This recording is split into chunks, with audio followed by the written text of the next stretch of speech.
Is that fixed anything? Can you guys hear me now? Hey Tim, hey Dale, thank you for being here. Welcome, hello. I'm on to straight Diet Coke now in case any of you are worried about me, so that's fine. I'm gonna give it 30 seconds. Okay, fixed. Okay, good. So hi. If you're here, you're probably here from the Twilight stream, which has just been put on hiatus because Sipo's gotta go to bed. Hello. Hi, everybody. Hi, I'm glad there are 9 people here, so that's good. I haven't yet decided what we're going to do, but we're just going to hang out until the alcohol wears off. So, hello, Troy. Hi, everyone else as well. Hello. I can't help reading that as Electric Light Orchestra, which is... I've only heard one song of theirs, but it's pretty fucking good, so that's good. I'm glad everyone's talking in the chat and everything's friendly.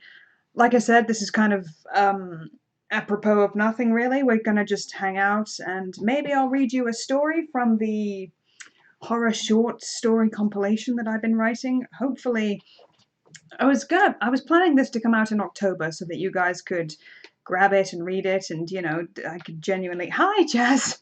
Glad you're still here. So this was a compilation that I was gonna put out around October, you know, Halloweeny, so that you guys could read it and everything.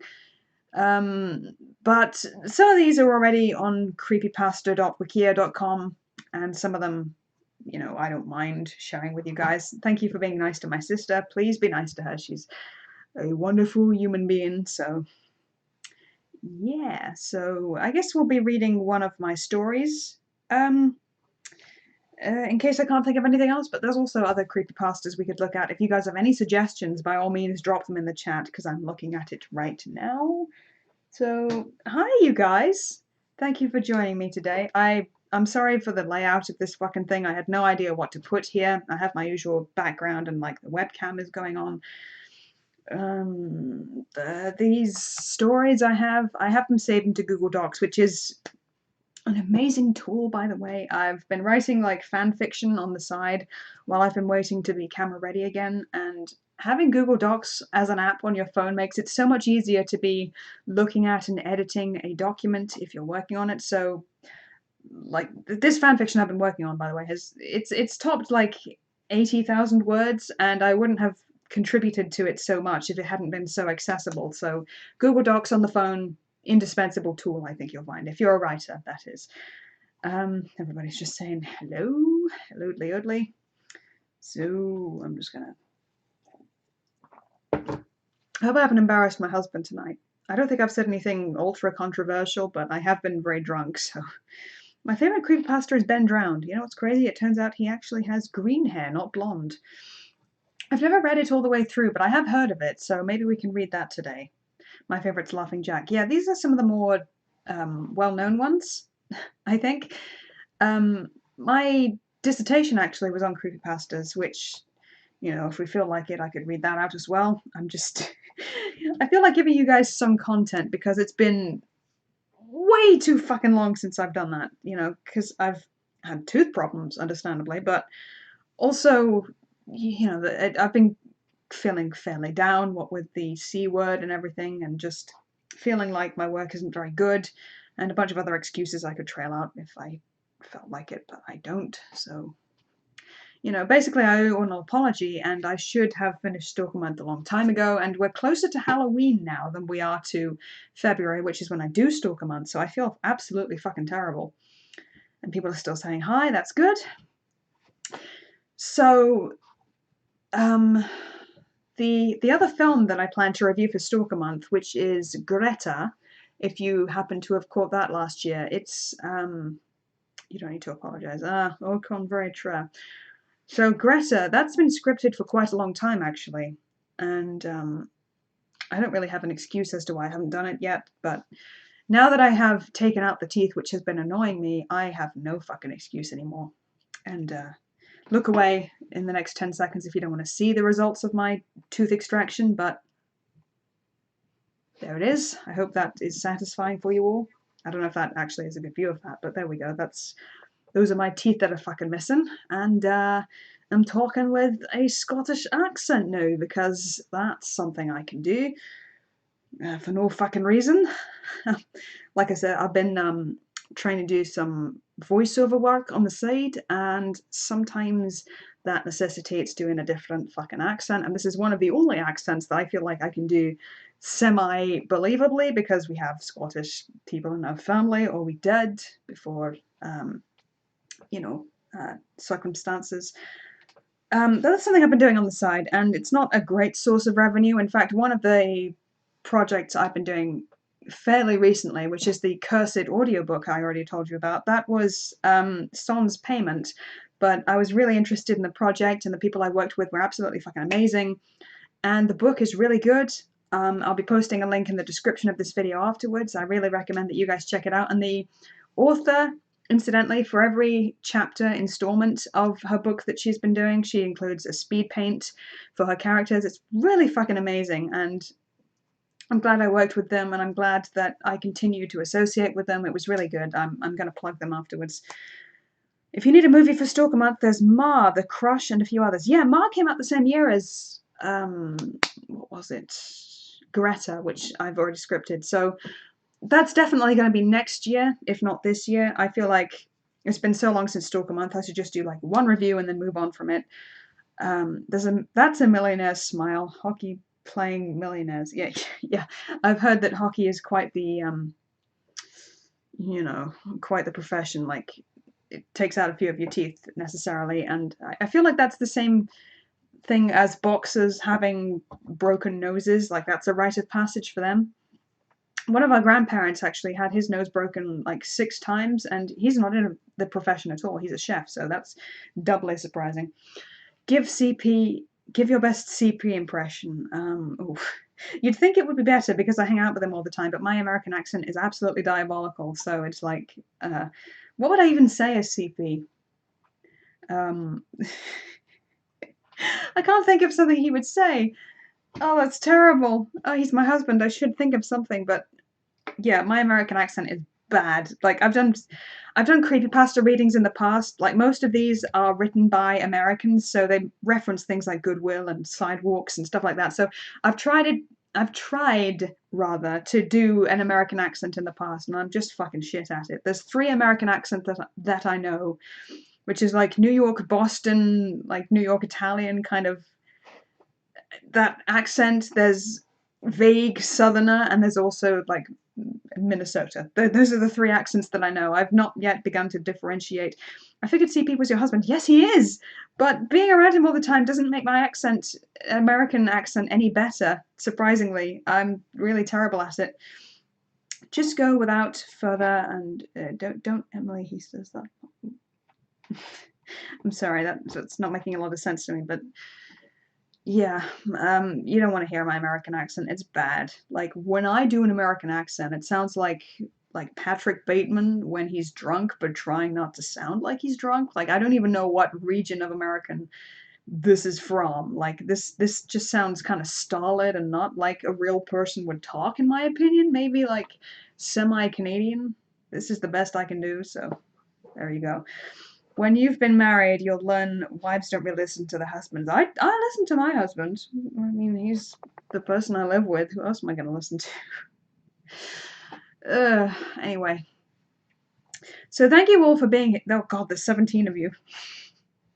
I'm really sorry for the layout of this stream. I do not have CP's editing powers. I can't make this look snappy and everything. I really I'm just joking. Yeah, I know. It's I don't have good editing powers. I can't make things look polished and nice. This is literally just an edited screenshot of Lilac and my webcam face. I tried to do an American accent. I sucked at it. Yeah, I feel like unless you're pretty much surrounded by an accent most of the time, it is hard to kind of replicate. And Kipani's here. I'm just going to I'm going to show your comment because it was like, do we want to show this comment or do we want to hide it?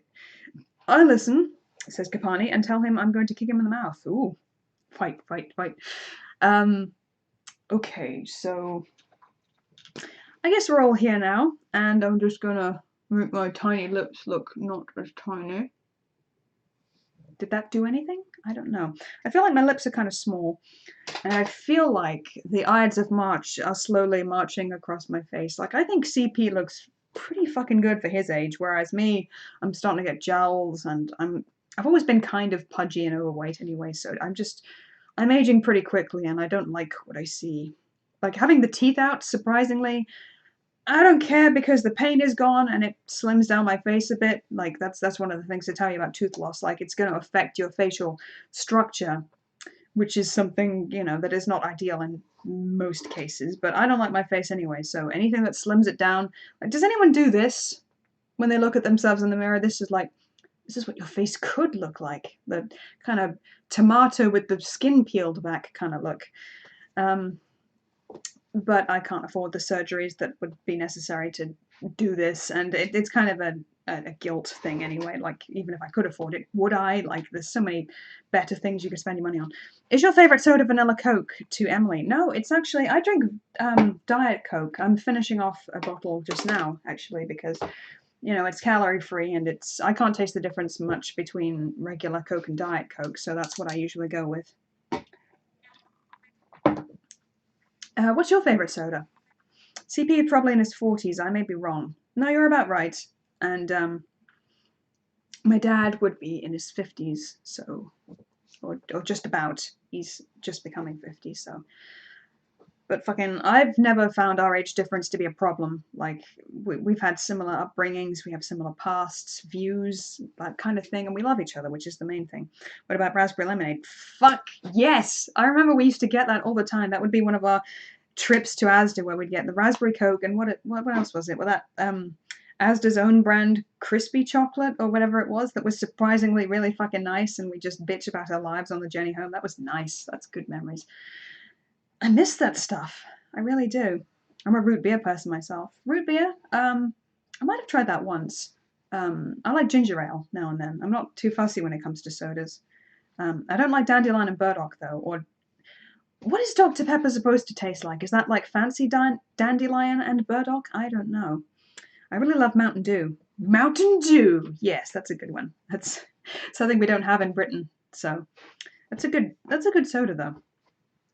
I gave up all soda, says Kipani. I drink Propel. I've not heard of that. What is that? Is that a smoothie thing? Sounds nice. I love Barks. I'm pronouncing it just because there's a Q there. Barks root beer when I could drink regular sodas. Sounds nice. So root beer, is that just like it tastes like regular beer, but it's not? It's the softer version? You don't have that in Britain. I didn't know that. No, we don't. There's a few things we don't have in Britain, although some of your franchises are making their way across the pond. So a couple places like down south have a Chipotle, for instance, or a Taco Bell, but I very rarely encounter them because I live in the Midlands, or at least I did back in the UK, so we didn't get the major franchises. It's a flavoured water with electrolytes. Yeah, it's what plants crave. Depends on what mood you catch me in. I like sarsaparilla or Coke. It's Gatorade flavoured water. I'm like, oh, nice. Sarsaparilla, that rings a bit of a bell. Something I used to drink a lot was like virgin sangria. That it was a kind of a soft drink that Asda used to do. Asda is it's in the Walmart family, I believe, but it's like kind of a mid-ranged supermarket that's like set in an airport hangar-sized building, but their stuff's kind of cheap, but it's okay. It's been a long time since I've had ginger ale, says Anthropomorphic Fiend, but I like it. I guess I would too. I'm sorry if I don't remember everybody's names. I'm trying to make a conscious effort to remember everybody's names outside of their YouTube handles, but if there's something you prefer to be called, please let me know. I will make a note of it and I'll try and remember. Mountain Dew is just piss mixed with gasoline. Well then, someone's not getting a sponsorship anytime soon. Mountain Dew is the shit, don't be jealous. Just not as healthy as gasoline. I've never drank straight gasoline, so I wouldn't know. I do not like the spicy ginger ale, it's gross. I guess, isn't ginger ale meant to be slightly spicy? Is that not the thing? I like Barks, but A&W is my favourite. So I'm not fussy. I'll drink own brand soda. I don't really care. Like, if you go to a family barbecue, it's not the branded sodas that you'll be tending to drink. I don't give a shit. I wonder what Breen drinks. Probably Mountain Dew with some Coke and Sprite. Like Neil Breen? Yeah. I was watching a YouTuber do a try not to laugh challenge, and the scene from what is it, Double Trouble? The one where he has a twin. You know, the whole I can't believe you committed suicide scene. That was a whole thing, so that was fun to watch. Root beer is a sweet North American beverage traditionally made using the roots bark of the sassafras tree, Sassafras albidum, or the vine of Smilax ornata as the primary flavour. Ooh, you got me saying all kinds of fancy words today. Is that Latin? Well, my name's Tim. Okay. Yes, Tim, I knew that. Thank you. Oh, bless you, Tim. Thank you for turning up. Do they put peppers in the ginger ale to make it spicy? I think it's just ginger, the spice. I was watching another video. I watch a lot of crap on YouTube instead of researching my craft, which is horror or something of that ilk. But it was this channel, and she makes a lot of soap herself. So she was reacting to soap hacks from TikTok, and someone decided to make a cinnamon-scented flavored soap. And this woman was absolutely freaking out. She was like, do not put cinnamon in your fucking soap. It is a spice. It is going to burn your skin if you put cinnamon in the soap, especially in the amounts that this person was using. So there you go. Don't do that. So I think spices can be generally a lot more peppery than people give them credit for. My real name is Martin, says Anthropomorphic Fiend, but I also go by Anthro and Fiend. Okay, well, any of those three sound good to me, whatever you're more comfortable with. It's Canada Dry Bold Ginger Ale, but it tastes like it has Carolina Reaper pepper in it. Ooh. Have any of you guys seen the video where me and Sipo do the Death Nut Challenge 2.0? That was an experience. Like, by the last pepper, I was making noises that probably weren't suitable for monetization, put it that way. Why would you do that to your soap? Yeah, people just are being ignorant out there. And I think certain clickbaity YouTube channels, they will do just anything that they think looks or sounds good for a video without really researching why such a thing is bad or just not very good for one's health. Jasmine, soapy tip of the day. Yes, no cinnamon if you're making it yourself. Dale says, Emily, have you and CP ever done fan mail videos? Occasionally, like a couple of our friends, especially his friends, because CP has the best friends. I have to say, you guys are just phenomenal in terms of just friendly support and just being there. I don't know. I don't want to trash my friends back home, but sometimes I personally get the feeling that I'm not very much wanted and I'm just a burden on my friends and they don't want to make the time or the effort to visit me, and that's more of a me problem than a them problem. But I never feel that way with CP's friends. He has really good friends. Sometimes they'll send us a care package of some description and he'll do a thing. He'll stream opening it for the first time. We'll make a video, and that's kind of like a fan mail thing. So I guess he has. Cinnamon and soap sounds like a good method of torture. It very well could be. Mark says, lol, no cinnamon in my soap. It sounds like pouring salt in open cuts. Yeah, I imagine so. It's a little bit too spicy for the soap there. So I'm glad there are so many people here. Really, really, I'm surprised there are so many people. And I'm sorry if I'm drunk or utterly verbose at the moment. I'm trying to bring myself down a tad. It's like 11 at night, so I hope I'm not disturbing the neighbors. It's difficult to know when to record in this house because sometimes during the day you'll get lawnmower sounds or wind chime sounds, or sometimes the neighbors will be out, but then their dog barks in their absence. I think it has abandonment issues, so that sometimes makes recording difficult. And at night, you don't want to disturb them, so that's kind of a thing. I wrote 2 different letters for Cody Leach, says Dale. Don't know if you knew that. I didn't know that. That's good to know. What's your alcoholic drink of choice? I'm not too fussy. One of my favorites is, what is it? It's, God damn it, it's the almondy tasting one. It's, what is it? It goes good in hot chocolate. It's an almondy tasting liqueur, which you add to chocolate to make it a little bit more exciting. Amaretto, that's the one. I'm okay with some other kinds like vodka or whiskey. What I really can't stand is Jägermeister. That just makes me gag for some reason. And tequila I can't tolerate very well, but anything else. Like, I like girly drinks, like, you know, soft, lightning blue colored drinks. WKD, that kind of thing. Like girly drinks, like children's booze. I like that quite a bit. Amaretto, yes, that's the one. A White Russian. Is that vodka and milk or some kind of creamy liqueur?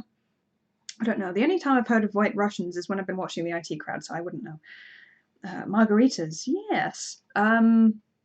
Margarita, that's different from a Bloody Mary, right? But it's a similar kind of tomato-y kind of thing, I believe. Jägermeister's gross. Yeah, I'm glad we agree. Jägermeister, incidentally, was one of the first alcohols I got to taste as a student, as a university goer. And even then, I didn't like it very much, but you know, it was whatever would get you fucked up the fastest. So, whatever, that's what I drank, and I didn't like it then. Vodka, Kahlua, and cream. Okay, so it's kind of creamy. There's some dairy stuff going on. So there's 14 people here. That's pretty fucking amazing, considering. I am going to read you one of my stories. This is this is a creepypasta I put up one of these times. So actually, you can choose. One of them is The Garden, which is a creepy, stalkery, kidnappy kind of thing. Or there's Strange Beasts, which is written from the point of view of a dog. And I guess you guys can vote which one you want me to read out loud. But those are the ones I have. And I have a few others. There's one called Clarabelle, one called What Anger Does, both of which are available on the Creepypasta Wikia. So I didn't want to read you those ones because they're freely available. But there's a bunch else I'm working on that's all going to be in this short story compilation that you're welcome to purchase once it's finished and available. So let me know. Strange Beasts. Okay, I'm getting some votes for Strange Beasts. We'll see. We'll give it a few more minutes and then I guess we'll decide. One of my favorite creepypastas, obviously Candle Cove is a good one. You know, it's got some tension there, it's formatted interestingly. There's one called Knocks on the Window, which is slightly less well known, but I think it's really good. There's one, I think it's called The Box or something, where this guy wakes up in a room with just a notebook and a light bulb, and he gets a turkey sandwich once a day. So that's kind of interesting. And by the end, he's learned to identify with the few things he sees in his room. It's kind of tragic, really. This poor guy. Was The Garden one of them? I want that one. Well, if you stick around, Dale, I might read both of them, but it seems like Strange Beast is getting the most votes. Jasmine just says dog. Dog! Okay, so I think I'm going to read Strange Beasts first, and if you're still here, Dale, by all means, stick around. I will read the other one. Oh, I want a turkey sandwich. Me too. I have like a voice-activated hunger response. Like someone can just mention Chinese food, pizza, fucking jambalaya, and I will all of a sudden be kind of peckish for one of those things. It's kind of annoying. I'm surprised I don't have a diagnosed eating disorder, to be honest. But anyway, okay. So we are going to read Strange Beasts, first of all, and I think it's a little bit shorter than The Garden, so we'll just go with that, and hopefully you guys like it. This is from the point of view of a dog, so hopefully this is fun for you. Okay then, so I don't know how long I've been streaming for so far, but if anyone's just tuning in, I am reading Strange Beasts, which is a story from my horror compilation. I haven't decided what to call it yet. So far it's just called Clarabelle and Other Stories, but you know, if you guys can think of a good horror short story compilation title, by all means let me know, just like spooks, etc. I don't know. I kind of want to make a creepypasta called Snake Eyes, like a gambling Faustian deal with the devil kind of thing. Why Snake Eyes? That's a dice thing, isn't it? Jacob says sup. Hey Jacob. Troy says hey Jacob. Okay, so I am still slightly tipsy, but I should be in a good condition to read now. So here we go. Call it Embo's Creepy Shorts. Good. That's not a bad name. I'm gonna release a sequel after that because I have other short stories that didn't make the cut. So there's going to be 2 compilations ultimately. So I guess we'll see. Zachary says, hey, how was Twilight? It was about as painful as you'd imagine. We went through the first 2.5 movies and then we decided to call it quits. But we'll be starting again either tomorrow or Sunday. So make sure to tune in for that. And of course, if we meet our goal, we will also be doing the first 50 Shades movie. So you can imagine how excited I'm going to be about that. So okay, here we go. We're going to read Strange Beasts, which is one of my short stories, number 7 from my compilation. How many do we have? 1, 2, 3, 4, 5, 6, 7, 8, 9. So it's the 7th in a list of 9 short stories. So here we go. Strange Beasts by Emily Patterson. Roger knew he was loved. He did not know what he looked like, but the pack leaders told him he was a handsome boy every day, and Roger would wag his tail and lick them wherever their fur was bare. Excuse me, already fucked up, god damn it. Roger adored his family. Until now, the pack had lived in a small, cozy house in this country's heartland with a big garden, and how lovely it was! Roger could run and play and frolic in that odd contraption that sprayed water onto the grass. Somehow it tasted different from the water in his bowl. On very hot days, the small humans would uncover the pool and let him paddle alongside them. But most importantly, his friend Bernadette was buried in this garden under a crabapple tree. Bernadette was a large, dark-haired dog with cropped ears, a poised, graceful old lady who had lived with the pack for years before Roger arrived as a sprightly 7-month-old. Oh, she was aggressive at first, but eventually began to dote on him. Sometimes they would play together. It seemed Roger brought out the puppy in her. Eventually, though, he realized her life was coming to an end. She was presented with a final meal which she didn't touch. A strange man came to the house and stuck a needle into Bernadette's skin as she lay on her bed before the fireplace. The rest of the pack gathered around to stroke her, and Roger licked her sadly on the nose. It wasn't so bad. Any dog who was given a burial, or any ritual for their death, would cross into the next life. They would forever be in another warm garden to romp through on an endless summer's day. But Roger was going to miss her. Before the pack left for good, they let Roger into the garden one last time. He peed on the crabapple tree because there was a dog there under the soil, and it was instinct. There was nothing disrespectful about the act. The humans had a word for this. Goodbye, Bernadette's body, he thought, as loudly as he could. Yeah, here we go. We're one paragraph into the story. The new house in the north was so big and cold. Roger couldn't wait to explore it. They locked him in the food room as they unpacked their boxes, but he still paced up and down, barking and sniffing. So many smells of tame wood, inside water and chemicals, and there was a spot in the corner where a cat bed had used to live. He could tell. This was a cat's house once. The rest of the house was interesting too, but Roger thought, not for the first time, that it would be nicer if more things were on his level. Houses were built for human members of packs, and they had their advantages, but he was annoyed by the high counters, chemical smells, and his nails clicking on the hard floors. The garden was different too. It was full of snow, that cold white stuff he loved so much. It was fun to manipulate, an enormous freezing blanket that yielded to his weight and yet sprayed up when he ran through it. It snowed a lot here. It was a bleak sort of day when the eldest pack human approached Roger on the couch. Roger, blah blah blah blah walkies. He perked up immediately. Walkies! Finally they were going out to explore. Yeah, walkies, blah blah blah, good boy. Roger hoped it would be a fun walk, and that the man-human wasn't only doing it to wear him out so he could brush his teeth without resistance. The trail outside took them into the woods, no, the forest, where snow was always under his paws. Roger tried not to pull on the leash, but he was too excited to hold back. Outside, the trees were a different shape, not rounded at all. They were closer to the indoor tree that Roger saw once a year. Other dogs had peed here. Maybe one day they would be his friends. He could also smell some birds miles away, and this piqued his interest. For some reason, when Roger saw a cluster of smaller critters, he wanted to drive them in front of him as a group. He couldn't explain it. Who's a good boy? And then Roger stopped. It was distant but notable. He smelled another smell, coming from a urine-soaked tree stump, still miles away. It was not dog. It was beyond dog.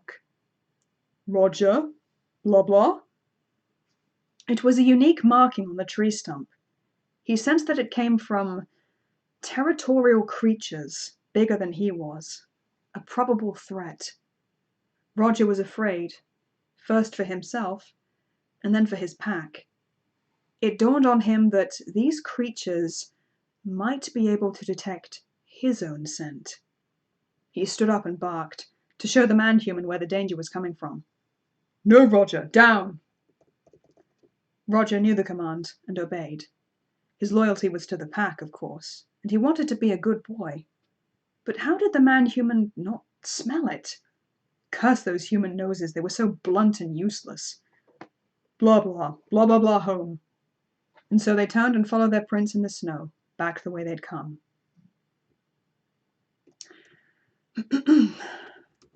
Roger took some time to reflect, later in his bed. He knew he had sharp senses. Although he did not know the names of other dog breeds, he could tell them apart. Once, Roger was sure he'd met one of his kin at the park, a handsome double-coated black and white with an intimidating eye he could turn on and off. One of those very keen creatures, just like Roger and his siblings. But whatever lived in the middle of those woods, they were like no breed he'd ever met. They had long, thick hair, strong musculature, and organs. Their musk was so peculiar, even in the context of these surroundings. There had to be at least 7 of the beasts. 2 of them were in heat or about to be. They'd been eating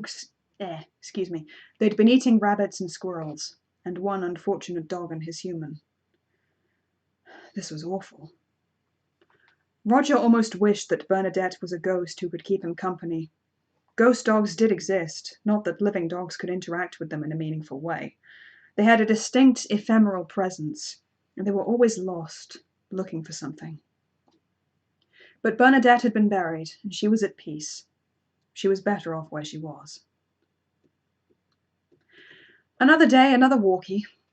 Once they got into the forest, the pack leaders took him off the leash and had Roger run circuits around the trees, providing that hourly mental challenge that he craved. He sprayed up snow and made them laugh with his tricks.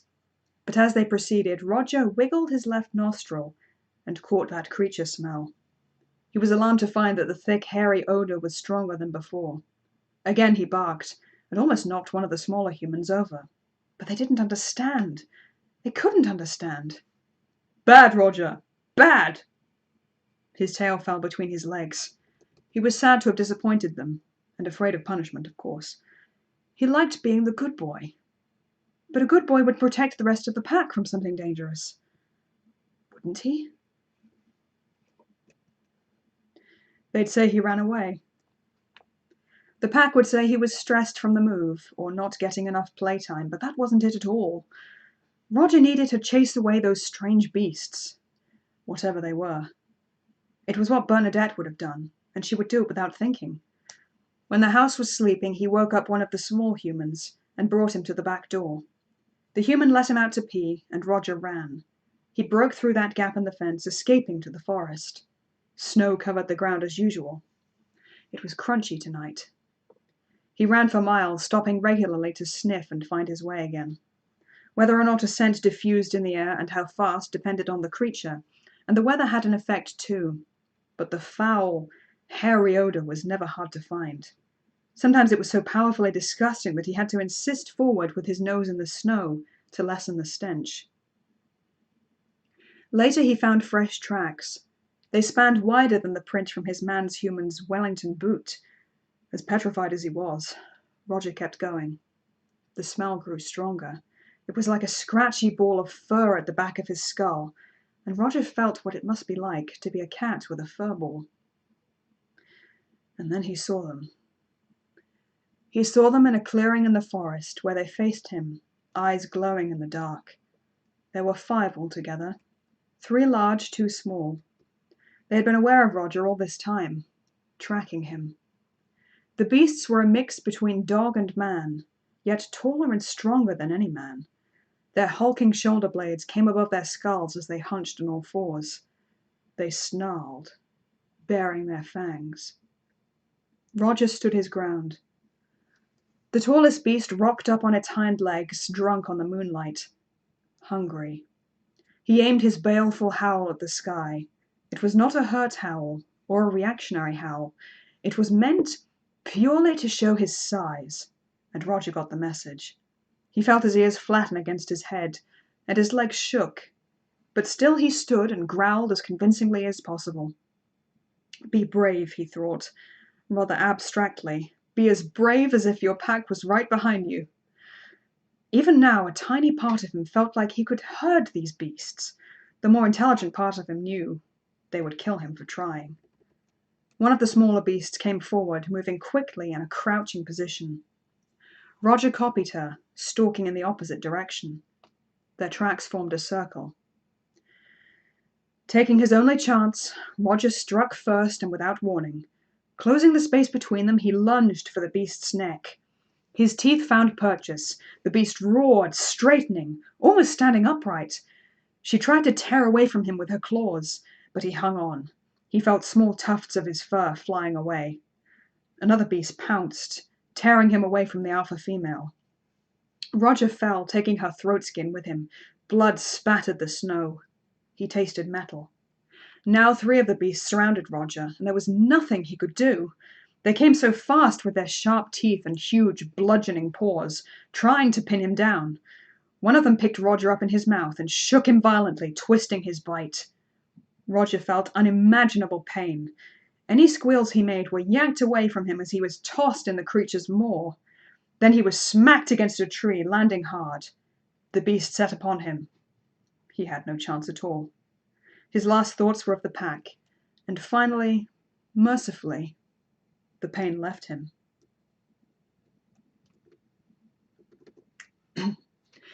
When Roger... fucking... way to destroy the fucking ambience. When Roger woke up, he was cold. There was heavy snowfall above him, and the first fingertips of dawn. It must have been hours since... He exploded to his feet, remembering what had happened. His pack would be looking for him by now. He had to go back and help them, somehow lead them away from the danger. Roger arched his back and shook off the snow. But there was no spray. He glanced down and saw that the ground was smooth. No prints, no indentation from where he had slept. The white fluffy blanket was cold, still and immovable. It might as well have been the crust of the earth. He realized what he had become. There was a shrill whistle. "Roger!" someone yelled about a mile away. "Blah, blah, blah! Come here, boy!" He pawed the ground. His body had to be here somewhere. But there was no blood, no trace. The snow had covered it, or perhaps the beast had dragged it away to eat. Roger couldn't even smell anything. Not anymore. "Roger!" He whined, and the whine became a howl. The pack would never find him. How could they? Their noses were useless. Did they know how much Roger loved them? Those beasts were still out there. Roger didn't know what to do. I was trying to help, he thought, walking, whimpering. I was only trying to be a good boy. And that's the end of that one. I hope you enjoyed that. That was Strange Beasts, one of the stories from my horror shorts compilation. And I've got a couple of comments.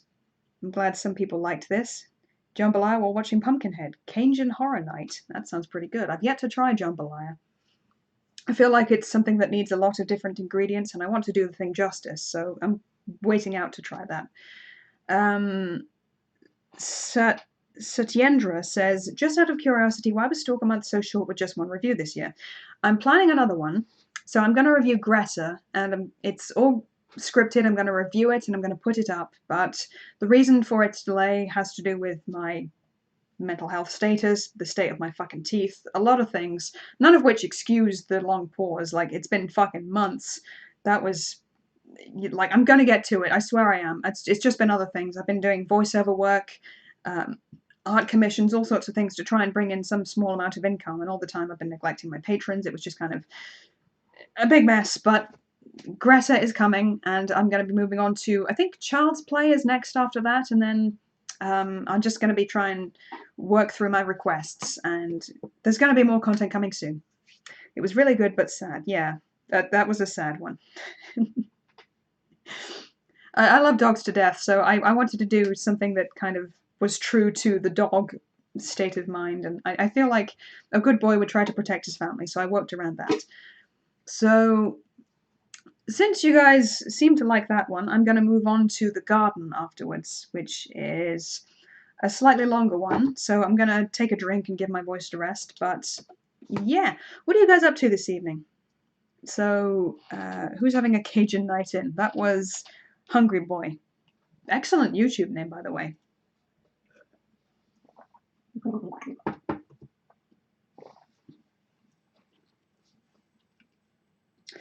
So, yeah. So, like I said, there's 9 stories in this compilation. Some of them are already creepypastas that you can find online, like Clarabelle is one I've already done a reading for on my channel. And I had to, like, the main character is Welsh, so I had to do an accent for that one. But it's an accent I can do at least. Like, most of the accents I can do are from the British Isles, like, so that would include England, Scotland, Wales, Ireland. So those are the ones I can do. Like, I feel like my American accent is kind of shit, even though I married an American. I still need to practice that, so yeah. Caleb says, Joe, I worked late just hanging with you and doing laundry. Dale says, I've been reflecting. I know none of you personally, but still like you all better than people I know personally. Crazy, ain't it? No, no, absolutely no. Some of my best friends are people I found online. And yeah, I think nowadays, especially, the whole having to go out into the world and meet people just apropos of nothing, that can be kind of intimidating, especially with the current situation. So yeah, online friends are just as valid as any others. I, I declare it. Like Michael Scott. The name comes from how much I eat. No double entendre, lol. No, I eat a lot as well. Like I said, I'm fucking rapacious when it comes to my fucking appetite. I made cookies today, even though the temperature was fucking balls, as my husband would say. It was pretty damn hot, but we have no snack food in, so that was what I made. That's just how we roll in this house. It's funny, when I get depressed, I tend to get more hungry and snacky and just eating out of boredom, and I put on weight. I'm one of the unlucky ones that put on weight when they're depressed. Whereas Charles, I worry about him, like he's barely eating at all. He's the opposite way, and I feel bad for him. I really want him to be well. And I should be doing more stuff that benefits the household. So what do you guys want to see from this channel? I will do it. I want to give you guys something. I want to create content and be not useless and be a provider. So please let me know. And we'll give it 5 minutes and then I will read you The Garden, which is a weird serial killer stalker story. So that's going to be fun.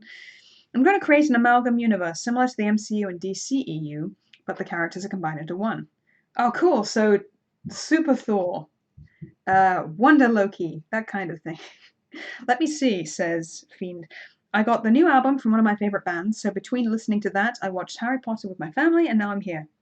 Excellent. I haven't seen a Harry Potter film in ages. My favourite is still the first 2, just for nostalgia reasons, but I think they're really fucking good. I'm glad you had time with your family. I'm glad. That's nice. It's been a long time since I've powwowed with my family. I should give them a call. Spider-Bat is my big character, right? Excellent name. I love Spider-Bat. I want to hear more from him. Puppet shows. That's what you want me to do? I mean, I've got Spoilsport. She's kind of a puppet, but she's made of cardboard. And then there's her puppet, which is... Oh, god damn it. I don't know that puppet's name. Just whiny, I guess. The puppet within a puppet. Like, puppetception. Wow. Right now, says Hungry Boy, I'm working on voice-over prep, microphones, DAW stuff, light scripting. What I'd like to see is Emily doing readings of a short script co-written by her and Will. Will. Yeah, see, I have an idea for a horror movie. I was wondering if I should do it as like an ARG kind of thing, or if it was worth making it as a full film. But basically, I don't know if I should even give away what the premise is, because people will take it and run with it. People with more money and time than I've got. But I have an idea. It's kind of tentatively based on Norse mythology, not quite in the way that like Avengers Thor is, but it's in that ballpark, with my own slight twist on it based on a nightmare I had once. So I have an idea, and theoretically it could be done from people's homes, like occasionally there's a plane trip involved, but theoretically it could all be done online with enough like thinking it through. So you're in voiceover too, are you? How's that going? Are you on like what's the name of the site I'm always on? Casting Call Club. Are you on there? Because I'm on there, and I have a Twitter at the moment, which is EmpatVO, and that's where I look for most of my voiceover work, because there's a surprising amount of job postings that happen on Twitter. And there's also a Discord server called Voice Acting Club, which is really fucking good as well. They have text channels for paid work and unpaid work, depending on what you're looking for. It's really fucking good. I recommend it if you go search that up. Really great fucking resource. Loving all my fur babies, says Skipani. That's nice. What kind of fur babies do you have? Cats, dogs? You seem like a cat person. I'm getting stepped on by my doggo. Oh, I wish I had a dog. I'm very dog-starved right now. Prisoner of Azkaban's my favourite, says Fiend. I can't get over how well done the time turner sequence is. Yeah, it's a much better interpretation of the whole time-travelling dynamic than, say, what's the Harry Potter play that came out in recent years? That was kind of like more of a butterfly effect kind of interpretation of time travel. I feel like Prisoner of Azkaban was a single fixed history theory, whereas whatever you do will contribute to the future in ways uncertain to you, but it's still going to play out exactly the same way it always will. Whereas, what's the name of the new one? I can't fucking remember.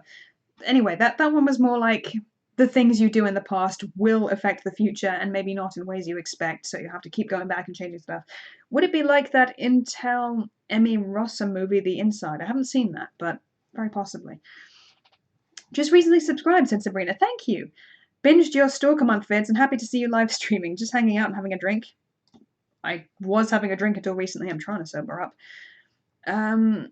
Hoping to see more movie reviews. I want to see your point of view on things. If you have any requests, they're always free to submit. It's a pretty long fucking list, but if you're a patron, then after a certain tier, I will take your requests more, they'll be moved to the top of the list, so that's up to you. Cursed Child, that's the one. Yeah, that's the play that has a different view of time travel. Time travel is always a tricky thing to play with because, you can change the whole plot, the whole sequence of events of things. You've got to be really careful with it. I'm always for Norse mythology inspired things. Have you read Neil Gaiman's Norse mythology? No, I've read Coraline, most of Neverwhere, a couple other things, some of American Gods. I'm really behind with my Neil Gaiman. I need to catch up. I really respect him as an author, and I think his horror writing is just fantastic. I recommend it to anybody. I think my favorite Harry Potter movie is The Chamber of Secrets, says Mark. That's a pretty good one too. I like that a lot. Morky Pitbull and an English Bulldog. Nice, I love pit bulls. They're one of my favorites. Never give away the premise, especially if mythology is involved. Yeah, okay, so if it ever happens, I'll let you know. And yeah, I think it's one of those things I would like to cast for because there's a bunch of characters, and the main character, Mallory, is a person of color, or she's at least mixed race, so obviously I would not be playing her, but I would like to see that made someday. I think it's a cool premise, and we'll see how it goes. I drew a bit of stuff for Neil years ago. Oh wow, that's really cool. Like fan art, or were you was he aware of you? Was it like a collaboration type thing? That's really interesting. Okay, so I'm going to read The Garden now, and this is something I wrote quite a while ago. I would probably give it a quick edit before I reposted it again, but once the compilation comes out, it will be fully edited. Hopefully it will be as polished as I like it to be. I'm very bad at knowing when something is finished, which is why I've been working on a couple novels for like 10 years now, and they're still not done. But no, for Vertigo, pro stuff. Wow, that's pretty fucking cool. I've thought of Spider-Man villains like Joking Goblin Lizard Girl. Good one, Dale. It was cursed the minute it was announced. You can't say all was well if all wasn't really well at all. P.S. I think I like Goblet of Fire, my favorite. That was a good one. Yeah, that was one of my favorite books. It actually introduced conflict between Harry and his friends, so I liked that one a lot. Rita was just a fucking... She was the most dislikable character before Umbridge turned up, and we all know how much the fans hate Umbridge, so yeah, that was fun. Neil Gaiman's my favourite author. The Graveyard Book is another favourite of mine, and then there's Good Omens with Terry Pratchett. Yeah, I've been meaning to look at The Graveyard Book. It actually was released as a graphic novel, so that was when I was going to look at it, but I didn't have enough money at the time, so I still don't have enough money. I'm just perpetually impoverished. That's my thing. It's my own fault, so... yeah, Neil was superb to work with, a true gentleman. Yeah, he certainly appears so. He's not problematic in the slightest. I love him to death. He's a good bloke. I like him a lot. So now I'm going to read you The Garden. which is a bit of a longer story than Strange Beasts, but I hope you like it. And Aaron is here. What's up, Aaron? I have a German Shepherd, just like my uncle. And she thinks she's a foot warmer. She stays laying on my feet. Oh, that's so cute. Oh, I wish I had a German Shepherd. Okay. I like dogs that are smiley. Big, fluffy dogs that you can pet and that are happy to see you, like golden retrievers, Samoyeds, German Shepherd, anything like that I'm a big fan of. I just love them so much. I love any dog. I just really want to pet a dog. Okay, so The Garden by me, I guess. Okay, here we go. The Garden. Sometimes an horrific happening can happen with... fucked it up already. Sober up, Embo. Come on. You can do this. All my pups like laying on me. Oh, that's nice. Sometimes an horrific happening can begin with something quite innocuous, even exciting. For me, it was the day my French teacher handed out letters about the trip to Calais. The trip cost £399 per student, which included our food and accommodation. I knew I'd never be able to afford it. I emailed Miss Evans explaining that I couldn't go. She was disappointed but understood. About 3 weeks later, she forwarded one of her emails to me. It was from the Wellington Twinning Association. I already knew, since it was stated on the signage leading into our town, that Wellington was twinned with a place in the suburbs of Paris called Châtenay-Malbary. What I didn't know was that once a year, the twinning group would go to France, or accommodate the French representatives, in order to maintain links. The head of the group, Barbara, had contacted Miss Evans asking if any French students were interested in joining them. The cost of this trip would be £100. I was grateful for the opportunity and contacted Barbara to discuss it. I was even more excited when she agreed to further discount my expenses in exchange for my writing an article for the group about the whole experience. My parents gave me their blessing, and that was that. The day of the trip finally rolled around. I'd be sitting my French exams upon my return, so I packed some revision materials, along with clothes, books, and a wallet full of euros. I was excited but also nervous. I think my husband's streaming in the other room, so I'm sorry if you hear anything. I was excited but also nervous. I didn't know anybody from the twinning group itself, and they were all 50 years old at least. I was also worried about carrying conversations in French for days at a time. Would I be able to handle it? Those worries seem so silly to me now. The way to Châtenay-Malbary was long and unremarkable. Our driver pulled the coach into a large ferry at Dover, and we proceeded across the channel. To pass the time, I went to the top deck and gazed out at the churning Red Sea. Jesus. I let the wind blow a parting into the side of my hair. Eventually we met with the representatives of the Châtenay-Malbary Twinning Association about 2 hours behind schedule, and I found my host, Elizabeth. "Hello," she said. "You have had a good trip?" Yes, thanks." "The road was not bad?" No," I mumbled, ashamed to be speaking English.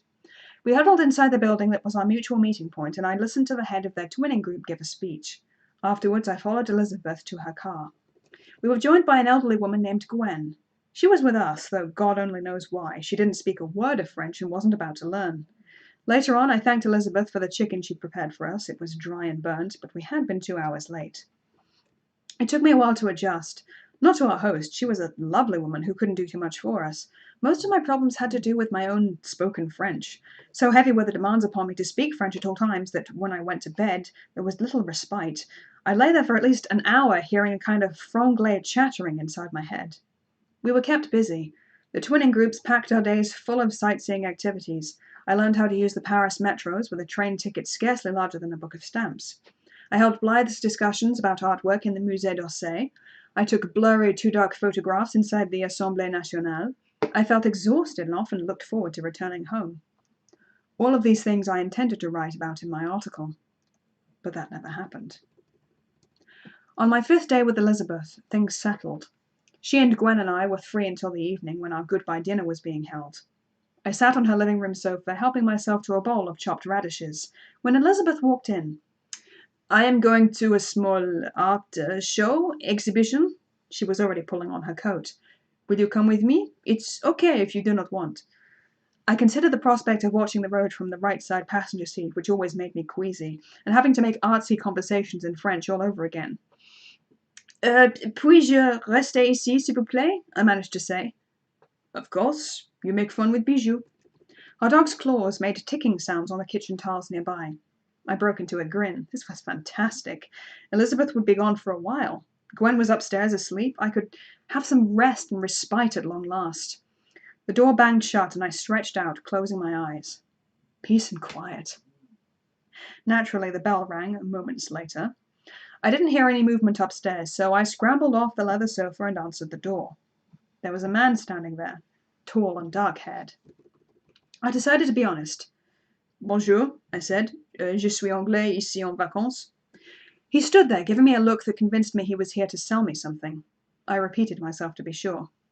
C'est bon, he said. Je suis le cousin d'Elizabeth. Derek. See? Ah, I thought. She has a cousin. I glanced at Bijou, who was curled up contentedly on the kitchen floor, not barking. Come in, I said, backing away. Welcome, bienvenue. Had I really spoken German in a panic? God, I couldn't wait to be back to England and my native tongue. The man Derek came inside and dropped a parcel on the kitchen countertop. I glanced at it, but couldn't discern the contents. He strolled into the living room, sat on the sofa, and waited for me to join him. He turned on the TV, but paid it no attention. Instead, he asked me question after question about myself, my studies, favorite music, and so on. These were all topics I'd been revising for the exam, so I answered without much trouble. I asked him his surname, which was Dubois, but he insisted I call him Derek. He was quite strange-looking, with his scraggly beard and sandals on his feet, but I could still believe that he was related to the artsy Elizabeth. Presently I asked what he did for a living, and he took a moment to answer. Je travaille dans un bar, faire du cocktails? He grinned. Restez ici une minute. Derek disappeared into the kitchen, and I heard the front door gently close as he left the house. While he was gone, I sent a text to Gwen. Come down when you're done sleeping. He came back a moment later, brandishing a bottle of strawberry syrup, which must have come from his car boot. Derek beckoned me into the kitchen so I could watch him work. He poured syrup into a glass, topped it with orange juice from the fridge, and even found a bendy straw to finish it off. Pour vous, he said, pushing the drink towards me. Merci. I took it back to the living room with me. As we watched TV together, that cocktail caught my eye. It looked appealing. Condensation forming on the glass, the warm gradient from yellow to red. I took a sip. Lovely. We watched the news, and I did my best to find words I could understand from the broadcast. I sucked a mouthful of syrup from the glass, frowned, and stirred it with my straw. It tasted a lot better this way, sickly but nice, and I finished the whole thing in 5 minutes. My closest friends tell me I made an honest mistake, but I know the truth. I was so stupidly naive. I grew weak and weary out of nowhere. Derek gazed at me, and I gazed back, trying to find the words. It wouldn't have made a difference anyway. I stood, stumbled to the kitchen sink with nausea, and retched. Derek came and patted me on the back. He guided me outside to his car, but not before reclaiming his parcel. That is all I remember. As I woke, the first thing that hit me was the smell. Deep, thick, and earthy with a sour tang. The next thing that hit me was the chafing under my arms. I dragged up my head, feeling something in my mouth, something round with a rubbery taste. Drool escaped from my mouth and dripped down my chest. As I pulled my tongue against the something, I felt thick leather tugging at my cheeks. I opened my eyes. The fear hit me before I could even see where I was and how I had been restrained. I was upright. The chafing was explained as I whirled my weak, shaking legs to stand.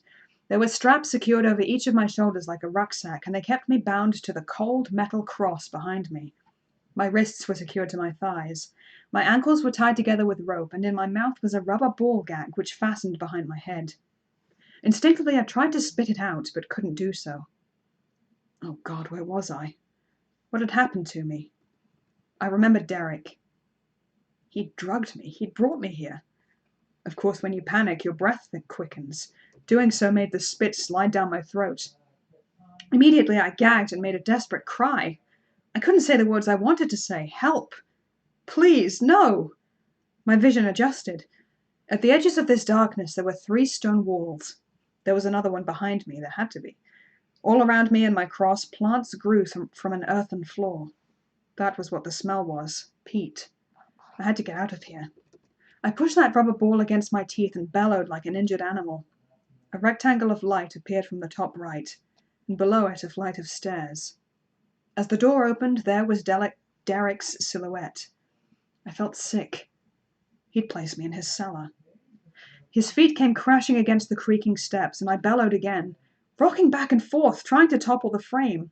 But in this position, I was restricted and weak. The frame barely budged. Then Derek advanced, and his hands closed around my neck. I felt my whole body flush with heat and my body stiffen. He squeezed, pressing his thumbs into my voice box. I couldn't kick. I couldn't claw. I couldn't get away. My eyes found his and begged him to stop. He grimaced back at me. I thought he was going to kill me, but he let me go. I fell on the spot, trying to suck in air, coughing and retching as he watched. "Be good," he said in English, and he left. I cried for a long time. My tears streamed down my face and hung beneath my chin. My nose ran. My mouth dripped steadily. As much as I tried to hold in the slobber, I couldn't. All I could do was think over and over again, this can't be happening. Not to me, it can't. When I was done crying, I looked at the door. Had he locked it behind him? I hadn't seen. I looked above my head. Surprisingly, the roof was not made of stone or bricks. It was some corrugated material. Plastic, like the roof of an observatory. There were the dark shadows of dead leaves scattered upon it. There was another garden above me. And here I was, trapped here in his secret garden. The thought occurred to me that these plants were here to produce oxygen, to keep me alive. But for what? And for how long? That thought kept me awake and gently sobbing until the morning light faded in from overhead. God, I was thirsty. Through the night I'd been standing there with that rubber thing between my teeth. The front of my shirt was soaked. If anyone else was here, I might have felt humiliated as well as helpless. Now it was morning, I was drooling less, and that too was terrifying.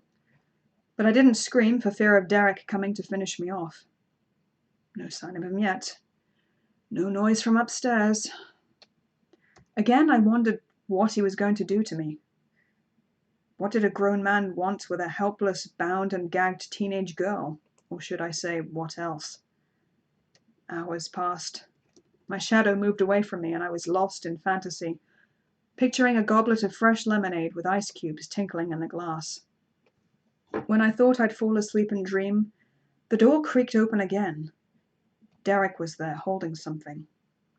He came at his own pace, and not in anger. All the time I stood to attention and waited. As he neared, I saw what he held in his hands, a glass jug of water. He set it on the ground and looked at me, studying me. When he approached, I flinched away. He walked around me, and I felt a tug at the back of my head. He undid the leather belt strap, came back round, and carefully took the ball gag out.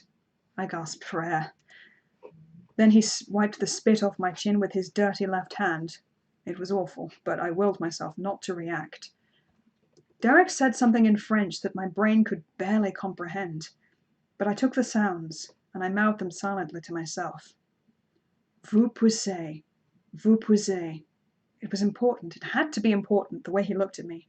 Be good, I told myself, and vous poussez. Then Derek lifted the jug of water. I stared at it. As-tu soif? He said. Unable to shrug or move my hands, I shook my head. I don't understand. L'eau? He offered. This time I nodded like a sick horse. Yes. Oui, I croaked. S'il vous plaît. Derek smiled.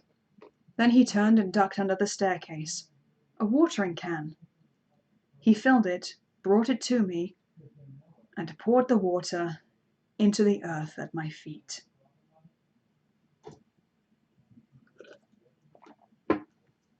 This second time he left me alone. I was unable to cry.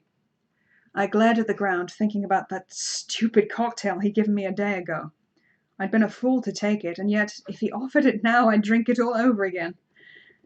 I thought about every smoothie and can of Coke and bottle of juice and cup of tea I'd ever gulped without a second thought. Then I thought about my mum and dad. Then I thought about Elizabeth and the Wellington group. Surely they were looking for me by now. The police had to be looking for me. This bright spot of hope was quickly extinguished when I realized there was no way for them to trace me. Nobody knew Cousin Derek had ever visited. I wasn't even sure he was my host's cousin. Overhead, the leaves were buffeted across the ground. It was breezy outside. Sunny, too. I gazed at the plants around me. One of them was a rubber plant, like the one in Elizabeth's bathroom.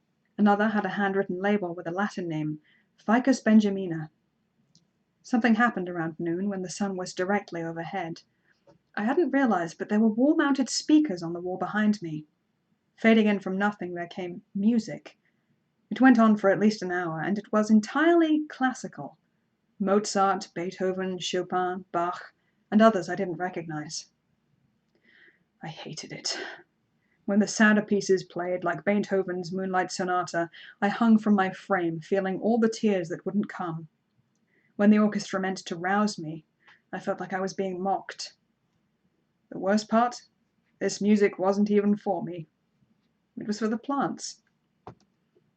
When the final piece came, Strauss's Also sprach Zarathustra had finished. Silence fell again.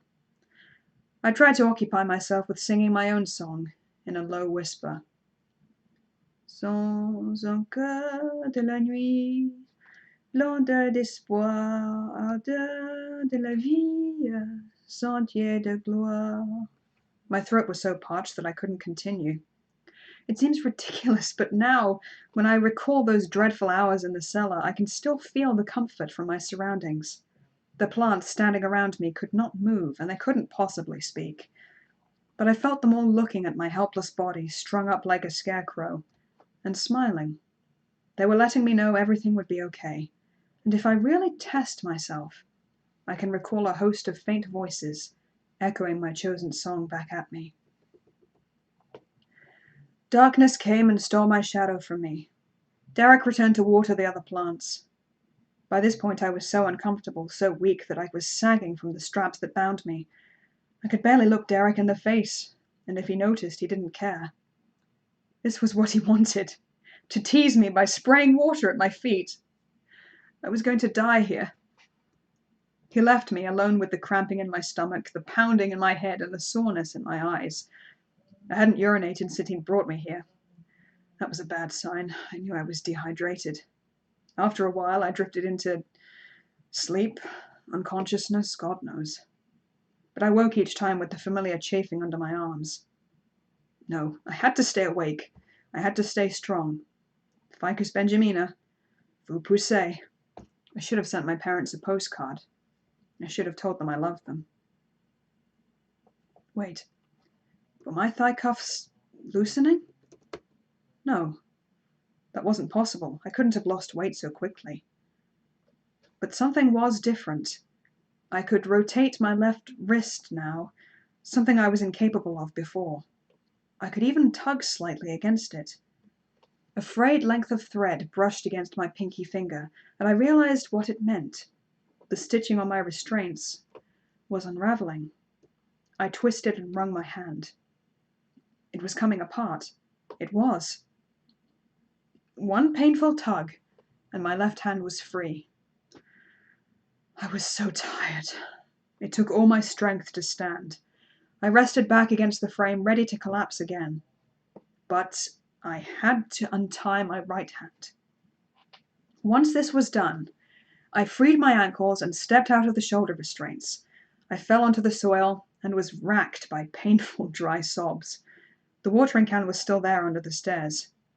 I dragged myself over to it and sipped the remaining water clean out of the spout. It was the sweetest thing I'd ever tasted, including that sickly cocktail. No noise from upstairs. Derek was either asleep or he couldn't be sitting outside the door, waiting for me to emerge. No, why would he be? Even if he was, I had to take a chance. As I lay there in a fetal position, I thought about the best way to get out of here. Derek hadn't brought any of my possessions with him as far as I could recall. Could I call the police from this house? What was the number for French police? I didn't remember. Maybe I could run to a neighbor of his and seek sanctuary. In that case, I'd need to creep upstairs, find his house key, and get the hell out of here. Could I do it? I hope so. Of course, I had to pace myself. I was still weak, dizzy even. It took me a while to pull myself up the stairs, and the slightest creak made my heart beat like a drum. Unbelievably, the door to the cellar was unlocked. God, he never expected me to escape. I looked back at the place which had been my prison and saw a beautiful garden. These plants had flourished despite the poor lighting, and there in the middle was my metal frame. I silently bid my friends goodbye and pushed through the cellar door. It opened into a kitchen area with a back door with a cat flap. A collection of cereal cartons and empty tins sat on the countertops. Where did that bastard keep his keys? I didn't trust myself to stand and walk. Instead, I slid along the linoleum on my hands and knees until I came to a carpeted hallway. 2 identical coats hung from a hook. I reached out and checked the pockets, holding my breath. Nothing in there but a handheld camera. I wanted to go back and take a picture of the garden, but there was no time to waste. Derek could still wake up and come for me. The keys were in a bowl in the bureau near the front door. I leaned against it for support as I straightened my legs. The bureau knocked against the wall. Then, to my horror, a light came on upstairs. My heart thumped as I sprang into life, getting to my feet. I ran to the door and smacked against it. There were 3 keys on this chain. One of them was the car key. The other 2 were silver and slim. House keys. The first one slammed into the keyhole, and it wouldn't turn. His footsteps on the hallway upstairs. Come on! Where was the second key?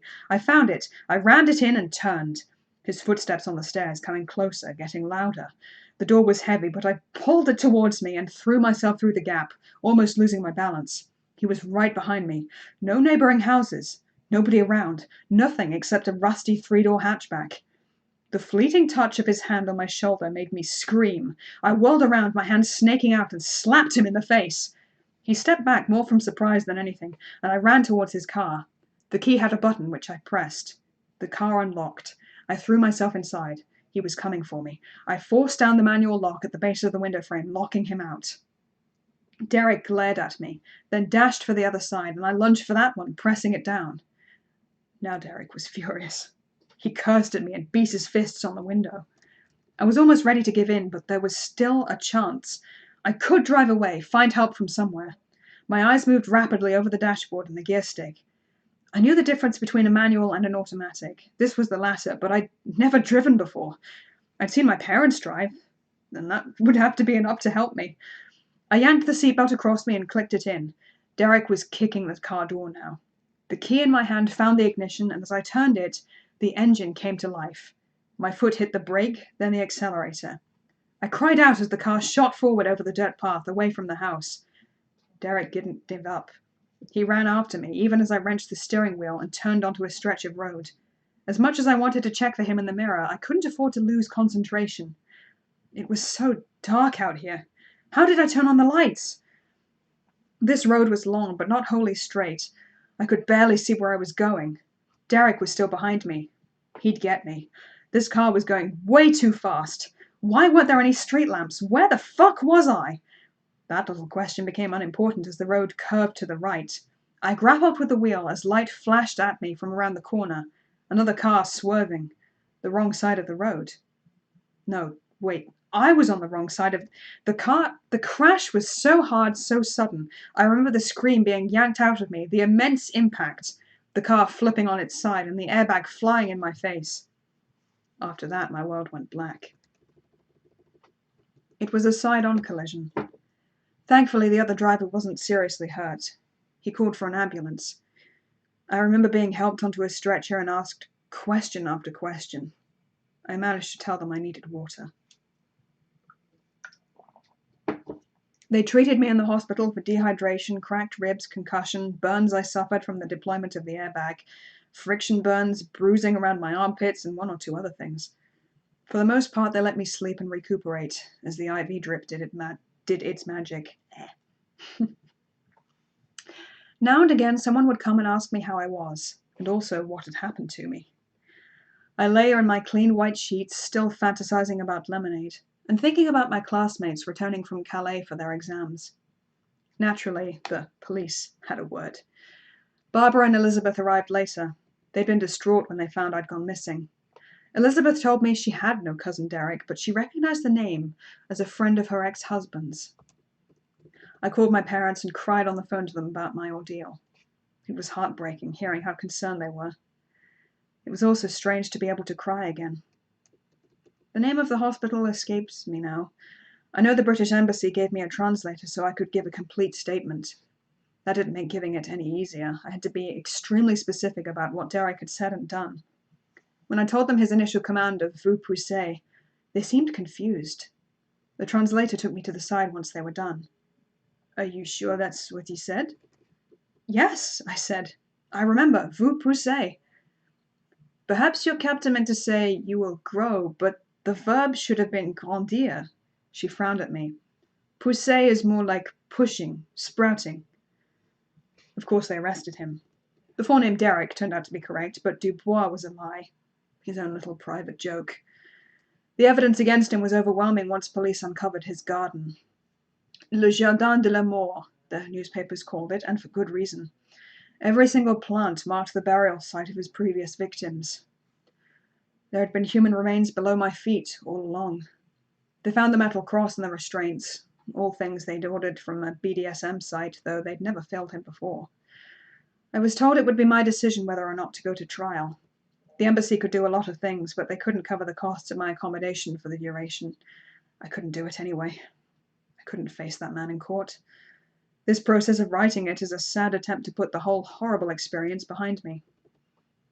One thing continues to invade my dreams and my waking thoughts. While I was keeping up with the media coverage, I found a newspaper article about the whole thing. It was something he told the court. He said he saw something in me and knew he had to take the risk, even knowing I'd be missed.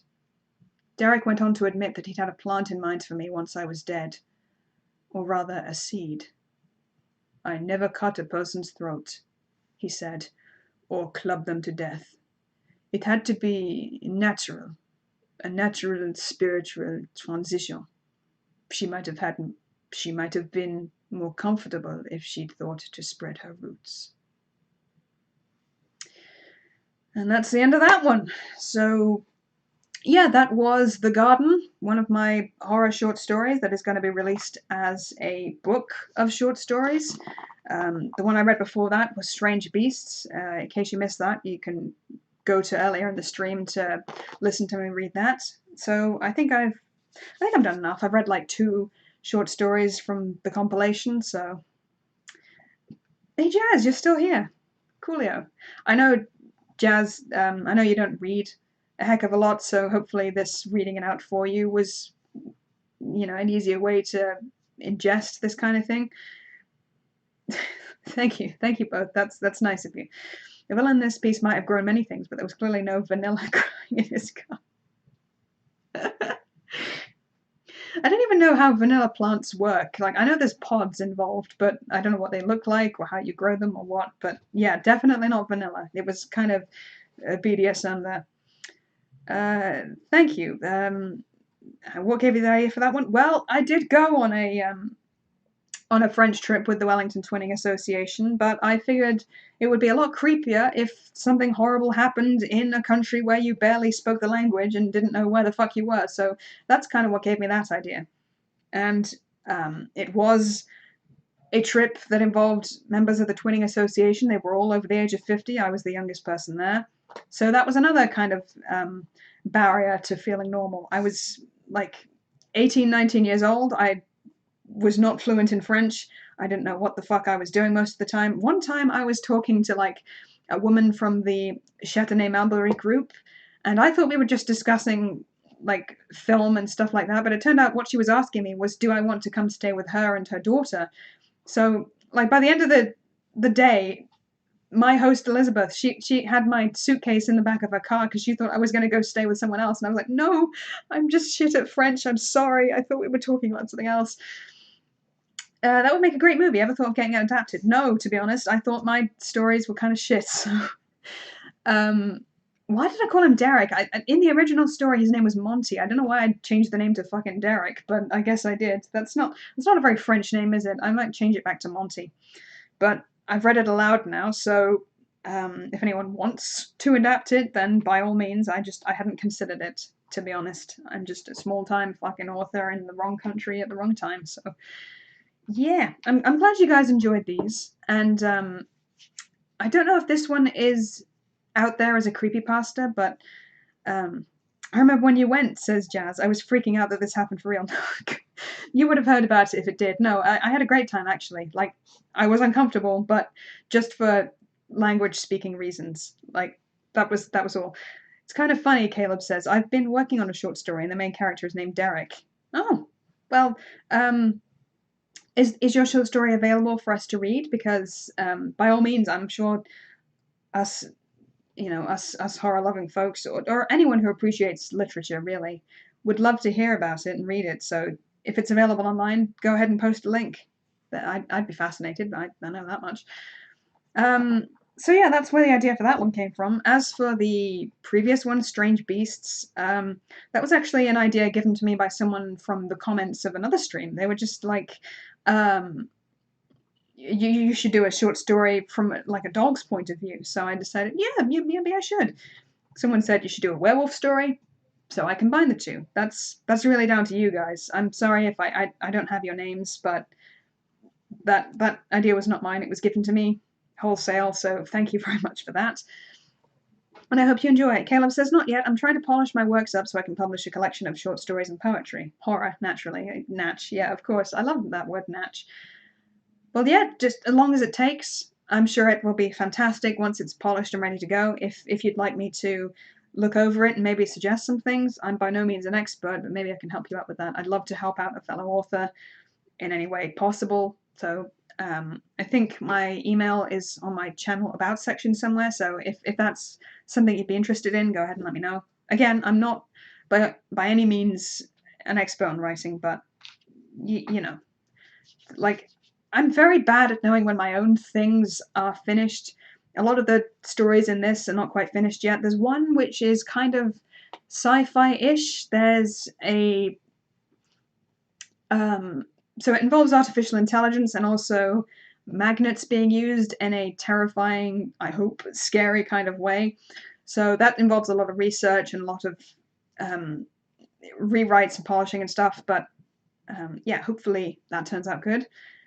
Don't be surprised if you get some stuff from me. I'd love that. I'd love to help you out, Caleb. And I'm not sure if you've been on my channel before, but welcome. Thank you for joining me today. And so many of you have stuck around. I'm really happy that you guys are here, and I'm sobering up. So that solves that problem. Hopefully, I'm not an embarrassment to my husband and my family anymore. So yeah, that about does it for this stream. I hope you enjoyed these stories, and obviously, if you missed any of it, this stream will be available for you to watch back. I might have to rename the fucking thing because I'm bad at streaming. I don't know if I named this thing properly before I launched, but here we go. Oh, I got more comments. Okay. Satyendra says, have you ever seen American Crime Story? If so, which season do you like more? The one on the OJ trial or the one with... no, I haven't seen those. Are they on any particular streaming service? I might give them a look. Like I said, I've been meaning to catch up on all sorts of pop culture stuff with the remainder of this year. So if you don't hear from me, that's what I'm doing. Probably I'm just watching Avatar The Last Airbender or something. I've got a Dracula-inspired vampire novella I'd love more people to read at some point. I'm not sure it's quite ready yet, though. I know the feeling. Like I said, I've had a novel in the works for like a decade, and now that I'm like almost 27, and especially with the current situation, I've been thinking more like, you could die, and what kind of legacy are you leaving behind? Like, I can't force people in my will to edit and release my stories, so you gotta do stuff while you're alive, you know? And set yourself reachable goals, and that's what I want to do. Like, before I turn 30, I'd like to have something published. So that's what I'm doing. I've been subbed for a while, says Caleb. I've not been around in too long. Well, I don't blame you. I haven't released anything in too long. I'd read it. Yeah, that's good. So, absolutely, this is great that so many people are here and that you've got writing of your own. That's really heartening. and I'm happy for you, and I hope that goes super well for you. If you want to chat with me about it sometime, feel free to shoot me an email, or I have a Facebook page, Emily's Adventures in Horrorland, that you could find very easily. I don't post there very often, just, video links whenever I make a review, but that's one way you can reach me. I don't get notifications, so I'm sorry if I don't reply immediately, but that's always there as a way to contact me. Mark's Monsters and Mad Men movie reviews says, I'd read it, Martin. I like all things horror and a huge vampire fan. I mean, my favorite books are Vampire Chronicles, so that's good. Awesome. Yeah. Get shit done before 30.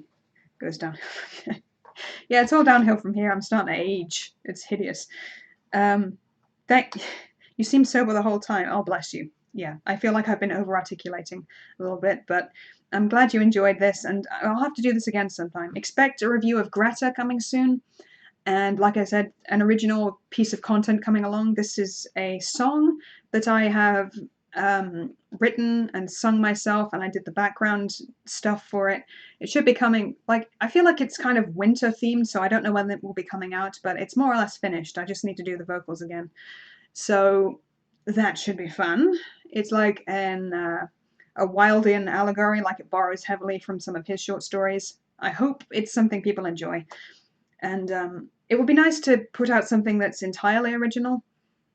Like, as much as I enjoy reviewing horror movies, it's kind of transformative media. So again, with my 30s fast approaching, I want to do more original stuff. So that's coming soon. I'm doing a new, Emily's Adventures in Horrorland intro. I'm learning After Effects stuff. There's all sorts of stuff coming, and I owe you guys so much. It's been too many months, but I'm gonna. Oh, hey, Dice is here. Hi. I'm just wrapping things up, Dice, but I've been reading 2 of my short horror stories, so if you want to watch the stream back, that's something you can do, maybe. Yeah, so I'm going to go soon. Thank you all for turning out, and I'm hoping to see you guys. I'm going to read a couple more comments before I go, because Caleb's left a long-ish one. I'm 44, and I keep promising myself I'm going to get published, especially for the last 7 years since my mom died. I want to do something that would have made her proud. Good for you. And I hope that goes well for you. I absolutely support you in that. Yeah. So everybody go keep an eye on Caleb, because he's got stuff coming out. He seems to know. He seems to have something in the works. 100% support you. Hi. Do you know where my credit card is? It's in my wallet, in my bag still. Where is it? It should be in one of the pockets or in my my wallet thing. Okay, I'm gonna wrap this up. Thank you so much for turning out. I hope you enjoyed this stream, and we'll be doing the Twilight thing again either tomorrow or the day after. So see you again for that, and I love you all, and have a good evening.